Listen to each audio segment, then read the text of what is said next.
Sebastián Sichel, ministro de Desarrollo Social, que ya está con nosotros y listo ahí con su pizarra para explicar todas las dudas que tengamos. Ministro, muchas gracias por acompañarnos. Bájenme ese volumen. Sí, tiene ahí un retorno el ministro, ahí vamos a intentar conversar de manera más dinámica. Ahora sí. Hola Macarena, ¿cómo estás? Mucho gusto. Bien, buenos días, ministro. Ahí le dejo planteada una pregunta al alcalde Tamayo, no sé si la escuchó. Yo había entendido lo mismo que él. Ayer el intendente nos dijo que esto se iba a entregar como si fuera un censo, casa por casa, independiente si estuviera o no en alguna ficha o en algún registro. ¿Por qué la Contraloría dice lo contrario, según el alcalde Tamayo? No, así es como lo explicó el intendente Guevara, se sigue con la logística de distribución. Pero vamos a conversar con la Contraloría porque esto fue lo que dictaminó la Contraloría para poder ver qué modificaciones tenemos que hacer en la resolución para seguir con la forma de reparto. Esto es igual que un censo, casa por casa, como lo hemos señalado. Otra cosa es cómo se determinaron los barrios que tienen que ver con los grados de vulnerabilidad y por lo tanto los barrios se miden así, pero se entregan casa por casa dentro de ese barrio. Pero para entenderlo entonces, ministro, ¿por qué la Contraloría hace este dictamen y qué faltó aquí? ¿Qué falló? ¿Había que haber hablado antes con la Contraloría o había que haber explicado antes cuál era la modalidad o la Contraloría puede obligarlos a cambiar esa modalidad que ustedes habían planificado? No, Maca, lo que uno hace una solicitud a la Contraloría y yo entiendo que ahora las autoridades de la Intendencia están conversando para ver cómo efectivamente se adecúa la solicitud a la forma de reparto. No hay ningún impedimento legal, sino probablemente tenemos que ordenar la solicitud que se hizo inicialmente. Ya, pero el compromiso es que es para todos. Claro, 100% para todos, por barrio, como lo hemos dicho insistentemente, en cada uno de los barrios. Aclarado entonces. Ministro, esta semana empezaron a recibir algunas personas ya su ingreso familiar de emergencia. Hablemos de los detalles de este ingreso y de por qué es progresivo, por qué va a ir disminuyendo, pero lo primero que quería despejar es el hecho de que hay personas que recibieron este ingreso de emergencia e inmediatamente el banco se pagó créditos que tenían pactadas esas personas y se quedaron sin ni un peso para comer, que para eso es el ingreso familiar de emergencia. Exactamente, impresentable, así lo comunicó el Banco Estado, fue un error y efectivamente fueron exactamente cerca de 900 casos en que se les reembolsó los recursos a petición mía y del ministro Briones, que le llamamos inmediatamente cuando nos enteramos de esto. Estos ingresos no pueden ser descontados por deudas anteriores, es una forma de pago, pero el banco no puede pagarse deuda. A partir de esto, súper claro, Maca, se devolvió a todos a quienes se les hizo se les quitó plata de este ingreso, se les depositó y se les reversó el pago de acuerdo a la instrucción que dio el banco. Ya, despejada esa duda entonces y esperando que no vuelva a pasar. ¿Quiénes son los beneficiados y cómo pueden postular? Y aquí recibí algunas preguntas, así que después le voy a preguntar por casos puntuales. ¿Quiénes son los beneficiados? Feliz Maca, mira, para explicarlo súper simple, veis, me ordené una pizarrita que me sirve siempre para poder explicar. El profesor. Para poder explicar lo más fácil posible. Entonces, partamos por el quiénes. Todos aquellos que tienen registro social de hogares, ese es el requisito primero, y segundo, que se encuentren en el 60% de vulnerabilidad según el registro social de hogares. Súper importante, ese registro puede ser ahora, o puede ser porque alguien actualiza hoy día o esta semana el registro social de hogares. Justo antes de venirme acá yo hice el anuncio de que específicamente desde las 12 del día, además el registro social de hogares se va a poder actualizar sin clave única. Por lo tanto, desde ahora además no es necesario tener clave única o hacer un trámite presencial para actualizar el registro social de hogares. Esa es la lógica. Entonces, primera cosa, si alguien me está preguntando ¿cómo sé yo si puedo postular? Si tengo registro social de hogares, si no tengo que crearlo. Me meto a la página registrosocial.gov.cl, con solo mi carnet de identidad puedo hacerlo, me van a dar una calificación y si estoy en el 60% más vulnerables y no tengo ingresos, que eso es súper importante, no tengo ingresos, no solo yo, sino todo mi grupo familiar, no hay ingresos, si en mi familia que está declarada no hay ingresos, puedo solicitarlo. ¿Ya? Esa es la primera cosa. Ya, por lo tanto, ministro, el primer requisito es esa lógica. Ya, para entender bien, porque hay mucha gente que se siente que es de las personas más necesitadas del país, pero que sin embargo no le llega. ¿Quién es ese 60%? ¿De cuánto dinero estamos hablando que cuentan de manera familiar? Para que inmediatamente los que nos están viendo sepan si pertenecen o no a ese 60%. No, Maca, lo primero es verdad, nosotros se había transformado como un tema tabú hablar de pobreza en Chile. En Chile tenemos una pobreza todavía alta, pero sobre todo una pobreza multidimensional. Yo cuando cuento esto, muchas familias se impresionan, pero el 25% de los chilenos vive de ingresos informales, es decir, de lo que logra vender al día. Esto no es que uno se imagina que alguien emite una boleta honorario, sino gente que sale a vender el queque en la feria, que vende papas fritas en su casa y que por lo tanto obtiene ingresos de fuentes informales. Y el promedio de estas personas, solo para que nos aproximemos, de este grupo grande de 4,5 millones de chilenos, reciben promedio 169.000 pesos de rentas al mes. Entonces son familias que están en una situación bastante precaria. 169 por familia. Sí, pero eso no es lo que el cálculo de vulnerabilidad. Yo te quiero decir que si uno les pregunta cuánto es las rentas promedios de este hogar, son eso. Otra cosa es cómo te califican el 60%. Estoy haciendo la foto de diagnóstico de quiénes son estos hogares que viven de la informalidad. Acuérdense que el 60% también hay gente que vive de trabajos formales. De la informalidad, que es la parte más crítica, es así, el instrumento de medición social en Chile no diferencia entre familia formal e informal. Lo que estoy contando es que las familias informales son las que están en la situación más crítica. Entonces, ¿cómo saber si yo soy del 60%? En la práctica hoy día, cualquier persona que no tenga ingresos, no tenga ningún tipo de ingreso y que no tenga una casa que valga de avalúo fiscal más de 150 millones o tenga un auto que valga más de 15 millones, que es un porcentaje muy chico de la población chilena, y no tiene ningún tipo de ingresos, probablemente va a quedar inmediatamente calificada en el 60%. Esa es la respuesta más natural. Entonces, ¿por qué yo invito al tiro a actualizar la situación socioeconómica de una persona? Porque actualizando la información nosotros vamos a ver si hay pago de cotizaciones, si hay declaraciones de impuestos, y si no hay ingresos en los meses desde marzo en adelante, cualquiera de los meses hacia adelante, va a estar calificada en el 60%. Entonces, a la pregunta, Maca, que alguien en la casa está mirando y me dice, ¿sabe qué? Yo como sé, bueno, si usted no tiene ingresos los últimos 3 meses, ningún tipo en su hogar, o los últimos 2 meses, o este último mes, lo más importante es que haga su registro social o actualice la información en el registro social.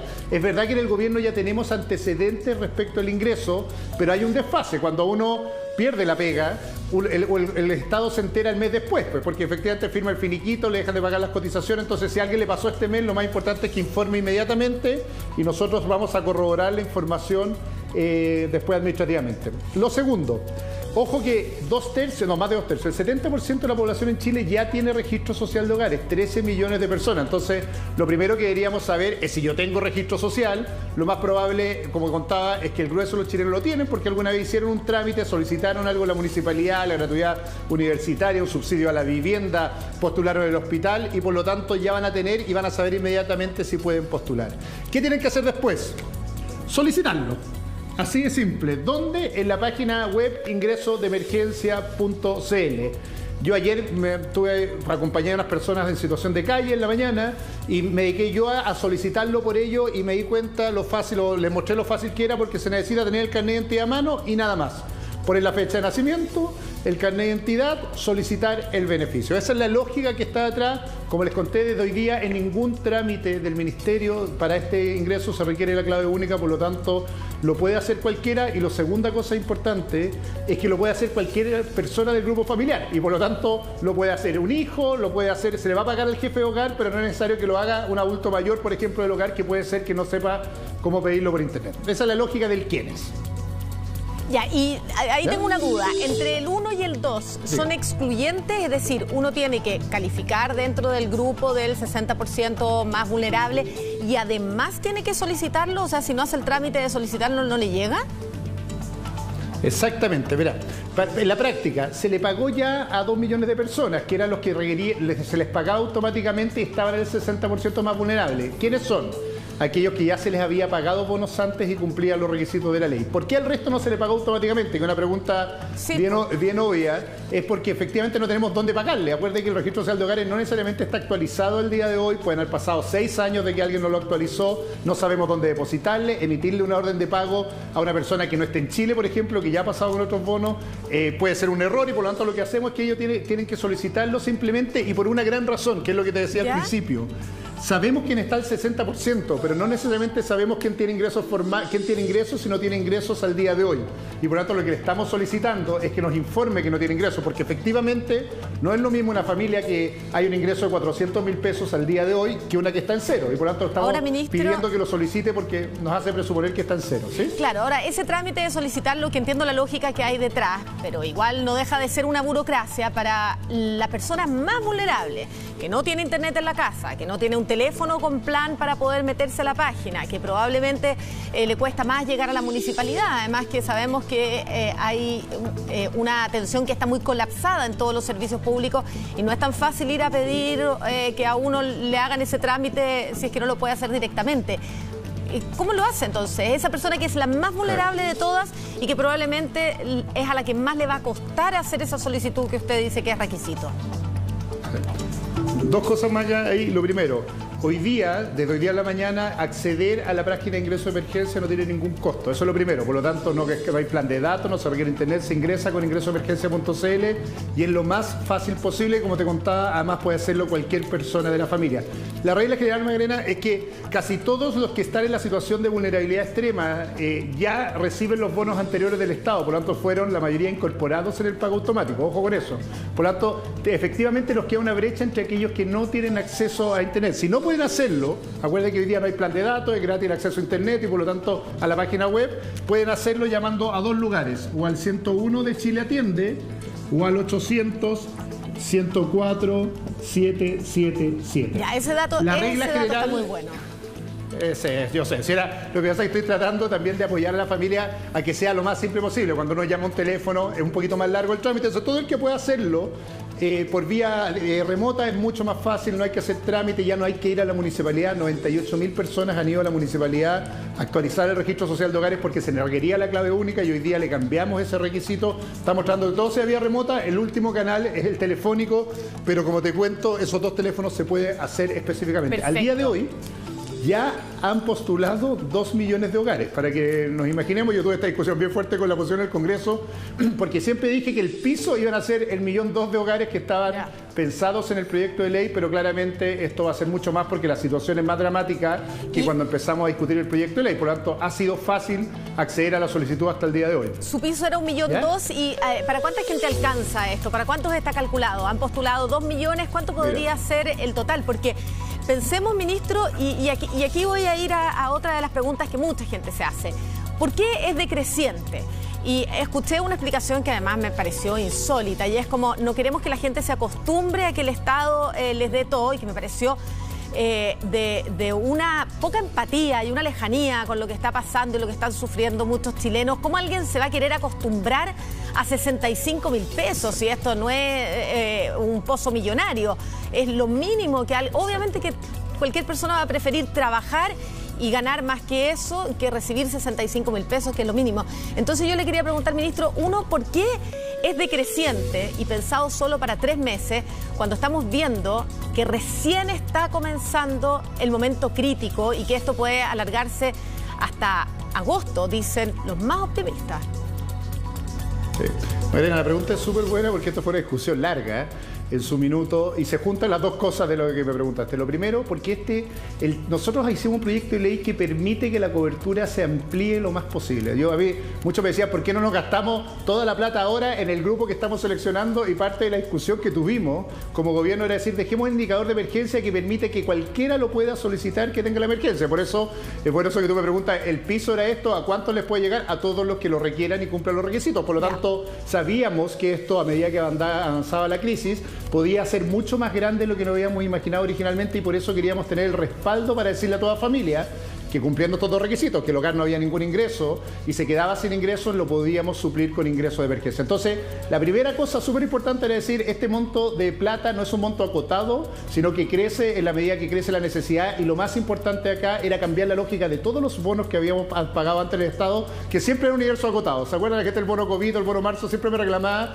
y me decía, ministro, Sebastián, ¿sabes qué me pasa? Que en realidad no llega solo a nosotros y no tengo cómo solicitarlo si lo requiero. La lógica de este proyecto de ley es al revés. Parte del 25% de la población, pero puede ser que se extienda mucho más si la crisis es más larga. Y eso responde en parte a la segunda pregunta, porque había mucho incentivo en decir, démosle más a estas mismas familias en montos mayores, pero eso nos decía decirle a todos los demás, chao, sabe que usted no puede postular porque nos vamos a agotar los recursos en este grupo de familias originales. Entonces, la lógica original era el piso en todos los que recibían bonos antes, que cumplen los requisitos de esta ley, crecer hasta todas las familias que proyectábamos, que eran este 1,2 millón de hogares, más los 700.000 anteriores que venían con los bonos anteriores, y además una llave abierta, que es el ingreso de emergencia para que lo solicite todo el que quiera. Y eso es un gasto mucho mayor probablemente del que se pensó cuando se creó la ley. La segunda razón, la discusión sobre el monto es una discusión bien de fondo, porque en algún minuto discutimos si no dar 3 cuotas de 55.000. Igual era más que todos los bonos anteriores, no es suficiente. Yo no voy a decir a nadie que vive con estas lucas todos los días, que se levanta para sacar 169 lucas al día, que es suficiente, tiene que aplaudirnos. Lo que quiero decir es, hicimos un esfuerzo para tener la mayor cantidad de cobertura posible con el monto mayor posible. Esa era la lógica, para no dejar gente afuera. En algún minuto dijimos, demos los 3 meses 55.000, que era una lógica porque la forma en que le calculamos al hogar cambió diametralmente también. Para decirlo bien en simple, alguien que recibía el bono marzo y tenía 2 hijos menores y ellos eran 3 adultos en la casa, por ejemplo, un primo y una pareja, recibía solo 2 bonos, 100.000 pesos. Ya. Ese hogar hoy día va a recibir 5 bonos. Por lo tanto, lo que recibe cada hogar es mucho mayor. Es por persona del hogar, no es por carga. Entonces, muchos me han dicho, es que yo quiero que me paguen las cargas. Si ahora no tiene nada que ver con las cargas, puede que ese hogar sean 3 adultos, puede que hayan allegados y se le va a pagar al hogar completo. Y eso cambia porque la discusión de fondo no tiene que ser cuánto es el monto individual, sino cuánto recibe cada hogar. Para decirlo más simple, en los bonos anteriores cada hogar recibía en promedio en Chile 100.000 pesos. Con este bono, cada hogar en promedio recibe 260.000 pesos. Claro, de los que son un hogar de 4 Entonces, personas. es bien.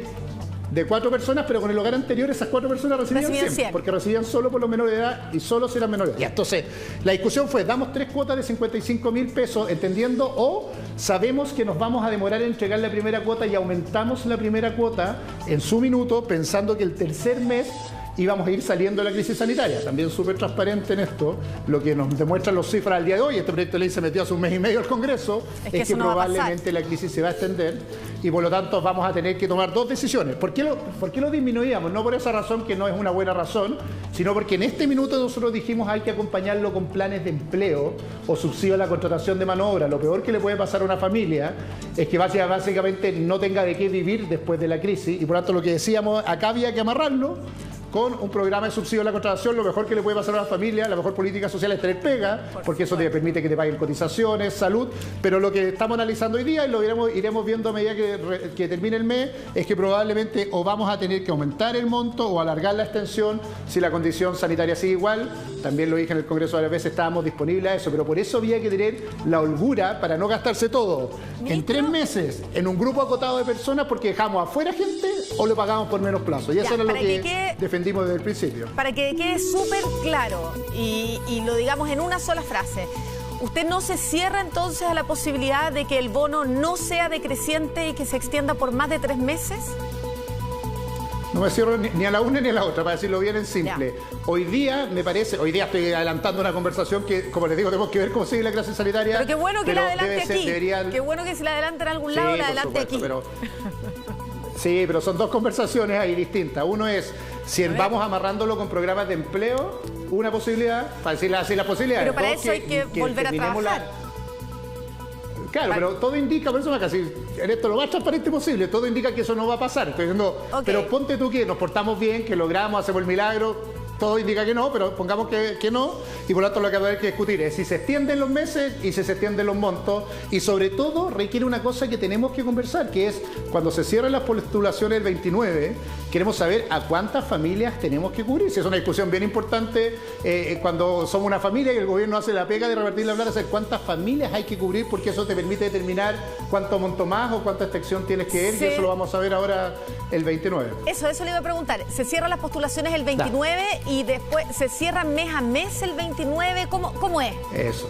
¿El cuándo? Ya, súper importante, para recibir la primera cuota tienen que postular hasta este viernes 29 de mayo. Eso es lo lógico y por lo tanto hasta el 29 a las 12 de la noche las personas pueden postular. Los que postulen hasta el 29 de mayo se les va a depositar las 3 cuotas.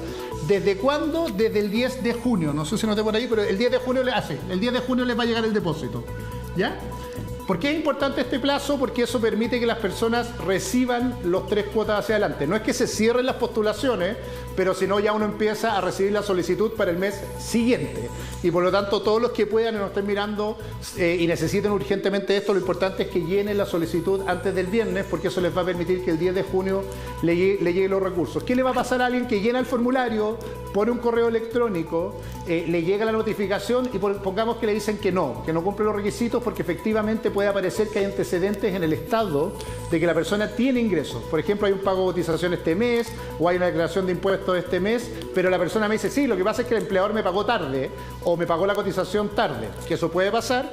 Tiene 5 días desde que le llega el mail para apelar acompañando, por ejemplo, si se acabó el seguro de desempleo o el finiquito de trabajo, lo que pueda acreditar que permita saber que efectivamente la información del Estado está desfasada. Son casos excepcionales, pero todos hemos trabajado, me han echado la pega alguna vez y a uno le pagaban las cotizaciones desfasadas y el Estado solo lo que sabe del contrato de trabajo de la persona, por lo tanto lo tendría que informar con un finiquito adjunto para la apelación y podría recibir el pago.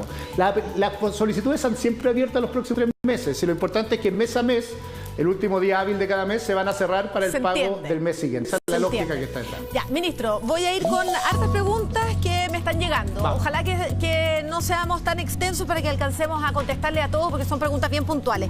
Me preguntan, en el caso de parejas donde el jefe de hogar se ha ido de la casa, o hubo una discusión, una pelea, una separación, y es el jefe de hogar el que recibe el monto completo por él, por su señora o ex señora o pareja y por los niños, y se va y se queda con el monto completo, ¿qué se hace ahí? Mira, es una situación trágica, pero lamentablemente no tenemos cómo saberlo desde acá. Entonces, la forma de saberlo es que actualice la información en el registro social de hogares. Lo lógico que quería hacer eso ahora es crear un nuevo registro social de hogares con un nuevo jefe de hogar porque la persona se fue. Y una de las cosas súper importantes para atrás y para adelante es que la gente cuando vive estas situaciones tiene que actualizar al tiro el registro social de hogares. Nosotros no podemos saber qué pasa en cada hogar y la forma de informarlo es con el registro social de hogares. Eso es la única forma en que podemos saber que cambió la situación. Ya, sí, es bueno ese dato. Me pregunta otra persona que trabaja de manera independiente y que dice que tiene a los hijos en ISAPRE y que por estar en ISAPRE no le llega el ingreso familiar de emergencia. ¿Es así? Sí, eso tiene harto de mito urbano, me lo preguntan varios. Voy a decir las 3 cosas que no son verdad y que existen porque, ¿se acuerdan que antes había una ficha familia, una ficha CAS? Primero, solo quedan fuera aquellos que tienen un vehículo que vale más de 15 millones, una casa que su avalúo fiscal de más de 155 millones y en el caso del ISAPRE para la calificación original, no, pero si al actualizar él dice que no tiene ingresos, salvo que sea un plan de los que son el del 10% más caro de Chile. Esa es la única excepción y no te deja fuera per se, no es que al tiro saliste, sino que en ese caso tú tienes que demostrar inmediatamente que no tienes ingresos para pagar, que te estás cambiando FONASA. Tiene una lógica bien importante detrás, que efectivamente lo que estamos tratando de hacer es que no se nos metan aquellos que tienen más ingresos, pero los filtros no son eso. Y además la cosa del vehículo es súper importante por los transportistas escolares, colectiveros u otros que nos estén mirando. En el caso que el vehículo sea de uso comercial, es decir, el registro dice que es uso comercial, no lo excluye sea cual sea el valor, aunque sea un camión, para decirlo en la práctica, salvo que tenga 3 vehículos porque ella tiene una empresa de transporte y por lo tanto no corresponde el ingreso de emergencia. Ya, aquí hay otra pregunta. Dice, ¿por qué los pensionados de AFP no pudieron acceder a ningún beneficio COVID que otorgue el gobierno? Sí, mira, 2 cosas. Lo primero, per se aquí no importa de dónde provenga el ingreso de la familia. Obvio, la prioridad es que no tenga ingresos y por lo tanto las pensiones son ingresos, pero esto lo expliqué en la regla general, hay una regla excepcional. Voy a poner el ejemplo del hogar de 4 personas en que vive un pensionado que recibe 150 lucas y son 4 personas. Igual a ese hogar, si lo solicita, se le va a depositar el 50% del monto de los 260.000 pesos. ¿Por qué hicimos esto? Es la lógica acá. Porque efectivamente ese hogar tiene ingresos, pero son ingresos más bajos que el piso mínimo que estamos estableciendo como Estado. Entonces, para que lo entendamos bien simple, cualquier hogar, sea cual sea el ingreso, que esté debajo del monto de ingreso que le corresponde a la familia, por ejemplo, aquí trabaja part-time por 80 lucas hasta fin de mes y el hogar vive de esas 80 lucas porque el papá que ganaba el sueldo se quedó sin pega, puede solicitarlo. La gran diferencia en esos hogares es que van a recibir el 50% de lo que le corresponde al grupo familiar. Por lo tanto, para hacerlo súper en simple, hay que multiplicar por 32.500 la cantidad de integrantes del hogar. Esto no estaba en el proyecto original, lo fuimos tramitando y haciendo así para tratar de incorporar otro grupo de familias que se encontraban en esta situación de que en realidad había ingresos, pero parecía injusto incluirlo. Eso vale para cualquier tipo de ingresos, sean pensiones, etc. Y un segundo grupo, que son los de pensión básica solidaria. El primer mes van a recibir el bono invierno, de hecho lo recibieron con el pago de su pensión ahora, y el mes 2 y 3 van a recibir lo que corresponde a las cuotas de ese mes. Por lo tanto, en ese caso es el único caso en que el cálculo es individual, se les paga a todo evento al pensionado. Ministro, en cualquier momento lo voy a tener que interrumpir así abruptamente, porque nos vamos a ir al Ministerio de Salud, pero a lo mejor... A ver, sí, todavía no. Sabemos que tenemos algunos minutos todavía, entonces quería ya avisarle que estamos cerrando por si tiene algún mensaje que dar y preguntarle por los independientes, los que boletean, que se anunció para ellos un proyecto pero quedó ahí frenado y no avanza nada y la desesperación aumenta. Mira, Maca, el mensaje para todos, en el fondo, nosotros entendemos que urgencia es dignidad y esto fue una discusión que tuvimos a partir de este proyecto y con el proyecto honorario. Yo creo que tenemos que rápidamente resolver las ayudas. Hay un proyecto de ley en el Congreso que debemos pedirle al Congreso que lo tramite lo antes posible. Lo mismo dijimos con el ingreso de emergencia. Tú te diste cuenta de la conversación que yo dije, mira, estamos abiertos a extenderlo, a ampliarlo, a ensancharlo si es necesario, pero tenemos que resolver antes en la política los problemas de cómo llegamos con ayuda a las personas. Hay un viejo dicho que me enseñó un profe a mí, que cuando uno vive en situación de pobreza, la diferencia entre 0 y 15 y 15-30 es mucho más que lo que piensa un economista. Del 0 al 15, lo que uno reciba es mucho más que estar en 0 y después tenemos que discutir lo posterior. Lo mismo pido con el proyecto honorario, porque el proyecto honorario está, lo deberíamos resolver porque hay mucha gente en horario que se está quedando sin ingresos. Creemos el seguro y después vamos discutiendo cuánto más podemos incorporarle de gasto a ese seguro. Yo creo que tenemos que resolver antes en la política las ayudas sociales porque la urgencia era hoy día. Yo lo dije alguna vez, pero me hubiera encantado que este proyecto de ley lo estuviéramos pagando el 20 de mayo, como lo dijimos en su minuto cuando presentamos el proyecto de ley, porque hubiéramos enfrentado la cuarentena de otra forma, mientras discutíamos cómo más crecíamos, cómo más lo extendíamos, qué otras familias incorporábamos. Creo que esa es la forma que queríamos actuar en crisis. ¿Y usted estaría dispuesto, incluso como gobierno, le parece bien que se echara mano a este fondo de emergencia social, que es lo que han propuesto algunos economistas, que dicen, tenemos un país que ha ahorrado por años, nos hemos pasado ahorrando, ahora es el momento de gastar? ¿Está de acuerdo?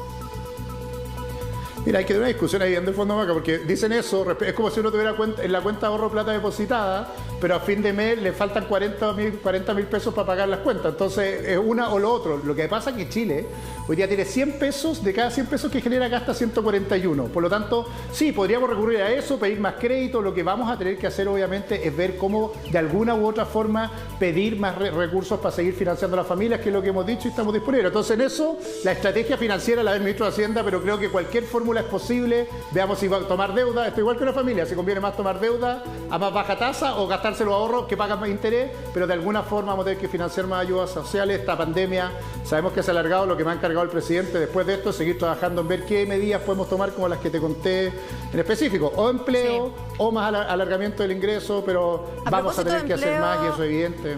Sí, a propósito de empleo, ministro, quería contarle que hoy se entregó la cifra de desempleo. En el Gran Santiago se disparó a 15,6%, es la cifra más alta en 20 años. Esa es la realidad que estamos viviendo hoy en la región metropolitana y probablemente en otras regiones, cuando empiecen a tener cuarentenas, esto se va a duplicar.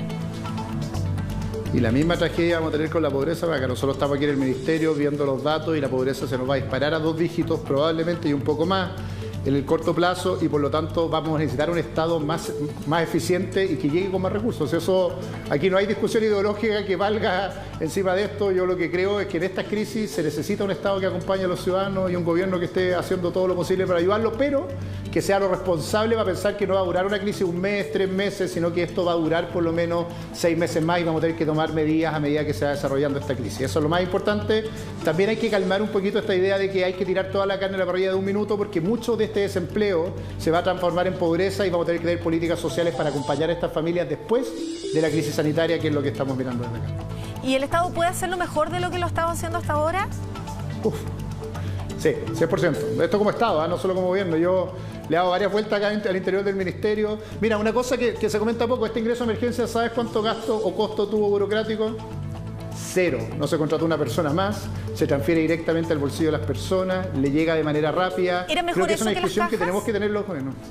No, las cajas son otra medida, esto es como una caja de herramientas, Maca, porque en el fondo las cajas tomamos la decisión de repartirlas una vez que nos dimos cuenta que íbamos a tener los hogares en cuarentena por 15 días al menos. Vamos a ver cuánto se extiende y qué más tenemos que hacer con las cajas para eso, porque efectivamente no solo tenemos un problema hoy día de recursos para adquirir alimentos, sino un problema de logístico, de que la gente pueda tener alimentos. Y eso son dos discusiones distintas que tienen que estar concatenadas. Obviamente una vez que se acaben las cuarentenas deberíamos salir del proceso caja y abandonar el proceso de mayores ingresos, porque la gente puede salir a comprar, pero por ahora las cajas eran súper importantes porque hacían que la gente no saliera a comprar, lo que era mucho más complejo en estos días. Pero como te decía... Para hacer la conversación respecto a las cajas, yo estoy de acuerdo con usted en que si a uno le llega la caja con alimentos es fantástico. Si el problema es que no llega, el problema es que es tan compleja la operación y no es aquí una crítica a los que están en la calle todo el día sacándose la mugre, entregando las cajas, que entiendo que hay de funcionarios municipales, gente de taxis colectivos, buses escolares,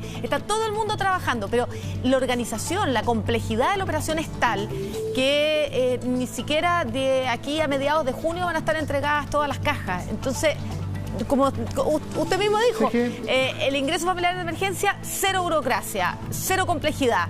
El ingreso, la entrega de las cajas puede tener muchos beneficios, pero por Dios que ha sido complicado. Es que por eso hay que mezclar ambas estrategias. Mira, te voy a hacer una conversa que tuve con un compañero de colegio mío que vive en Puente Alto que me decía su problema es que no había dónde comprar y por lo tanto está esperando las cajas y le da una tranquilidad respecto a que puede guardar algunas cosas hasta que llegue la caja. Yo en esto siempre prefiero, y aquí soy súper contradictorio a lo que dijo un columnista llamado Carlos Peña, esta idea de la ansiedad. Yo prefiero actuar rápido y con ansiedad para resolver problemas y ver la distribución que decirle a la familia, mira, no sabemos qué vamos a hacer y le vamos a contar que vaya a la casa en junio. Esto también permite a un hogar, y perdón que lo diga así porque conozco esta realidad, planificar lo que viene. Mira, efectivamente en junio me va a llegar una caja, por lo tanto puedo consumir esto y no salir a comprar lo que viene hacia adelante. Sí, es mejor saber al día dónde llegaría, por supuesto, y estamos cada día más tratando de llegar a eso, pero al menos lo que estamos dando la tranquilidad a la población, al 70% de las comunas en cuarentena, es que les va a llegar una caja y eso también les permite, en el sentido común, en la familia que está dentro de su casa, en el líder diciendo, bueno, los víveres que tengo, la comida que tengo me permite para ahora administrar mi necesidad para saber que me va a llegar una caja después y el ingreso de emergencia me permite comprar lo no perecible,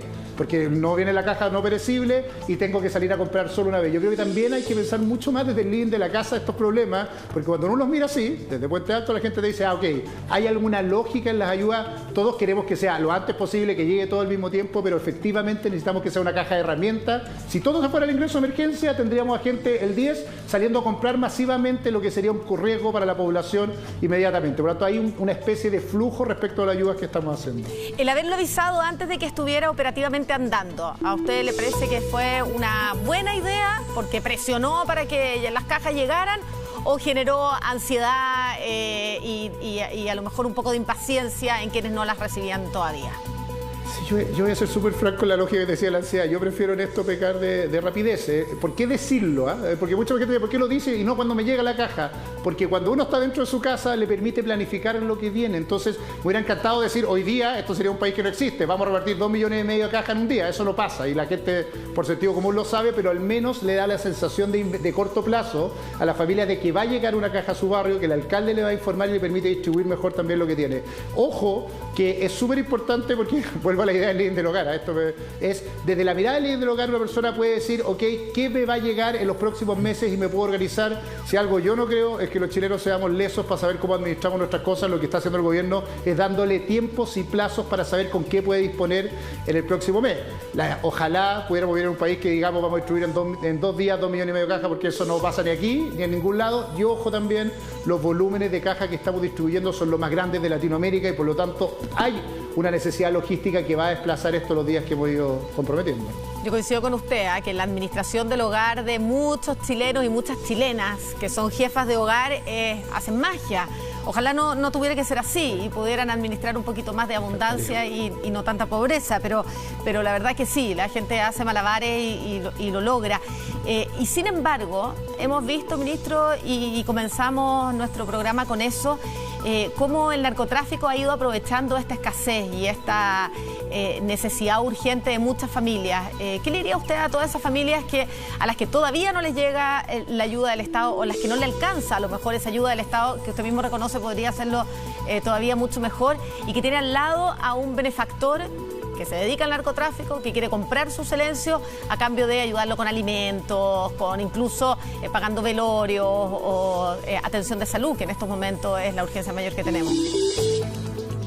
Mira, dos cosas. Hay algo que dijiste que me quedó dando vueltas de la necesidad de conversar de la pobreza de nuevo, ¿eh? Porque a mí me ha impactado como muchas veces los tweets, las redes sociales, se lo toma gente que en general no vive en una condición igual. ¿Y por qué lo digo? Porque cuando uno dice hacen milagros, muchas familias, tenemos un 20% de la población que hacía esos milagros antes y vamos a tener que trabajar mucho más en serio con el tema de pobreza de lo que habíamos trabajado. Nos pensábamos que éramos jaguares, hablábamos del desarrollo, pero pocas veces tenemos una conversación en serio en la política, en los matinales, donde fuera, sobre la pobreza y qué tenemos que hacer urgentemente para volver a focalizar una estrategia ahí. ¿Por qué lo digo? Porque muchos me dicen en el Twitter, oiga, a mí no me llega nada, yo no puedo pagar mi crédito hipotecario. Sí, es verdad, pero teníamos un problema más trágico, que antes de esta crisis había familias que vivían con 169 lucas y no podían llegar, y tenemos que volver a poner esa conversación adelante. Eso es lo primero. Lo segundo, estamos haciendo todo como Estado, y ahí los municipios tienen una pega, el gobierno tiene otra pega para prevenir y proteger contra el narcotráfico. Tampoco me gusta esta lógica que siempre es responsabilidad de otros, todos tenemos una pega y tenemos una corresponsabilidad, lo hemos estado viviendo con el ministro Blumel, pero también una llamada para la familia. Hoy día aceptar el apoyo de un narcotraficante es pan para hoy, hambre para mañana, y por lo tanto lo que vamos a tratar de hacer es llegar con ayuda hoy día. Entiendo la necesidad, pero lo que tenemos que hacer también, son tiempos de comunidad, es poder aislar a estas ayudas, denunciarlos, ayudarnos a las denuncias porque permiten perseguir de mejor manera el narcotráfico. Nuestro gran combate aquí también tiene que ver con algo, una dimensión ética de esta discusión, que es cómo somos capaces como sociedad de ser más solidarios, de contribuir con ayuda. Hay un llamado súper grande también para la gente, a veces uno que no está viendo, diciendo muchos de ellos tienen que seguir pagando los sueldos aunque no les presten los servicios, si pueden hacerlo, porque mientras más sean los que ayudan, no solo el gobierno, las personas que pueden, menos van a entrar estos malacatosos que se entran por el lado en la ventana y tratan de ayudar. Sí, tiene toda la razón. A mí me parece que mientras uno pueda seguir pagándole al jardinero, aunque no vaya, a la persona que le ayudaba en la casa, aunque no haya podido